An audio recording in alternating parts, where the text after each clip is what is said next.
mana bunaqa dizaynli telefonlarni bemalol ko'rsangiz ham bo'ladi.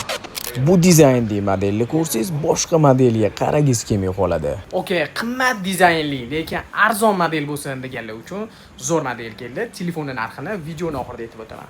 Hozirgi kunda odamlar bu dizayn uchun $1000 dan voz kechishga rozi. Modelning nomini menimcha o'zbeklar topgan bo'lsa kerak. Soda. Smartfonning operativkasi 12 GB, ichki xotirasi 128 GB. Salom, ichimlik nimaga ber?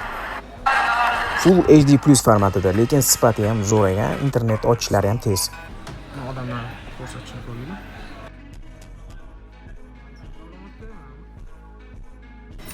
Ham o'yinning grafikasini qarasanglar-chi. GTA'larni ham bemalol chotki grafikada ochib berar ekan. Mana PUBG'ni ochish FPS tezligi. Kim topadi? PUBG'da necha FPS ochishini topgan odamga sovg'a bor. Telefonni zo'r tarafi oddiy SIM kartani ham o'qiydi, undan tashqari Perfectum rum kartasini ham o'qir ekan. Oling ko'rsat. Bu piknikka chiqamiz bo'la qol.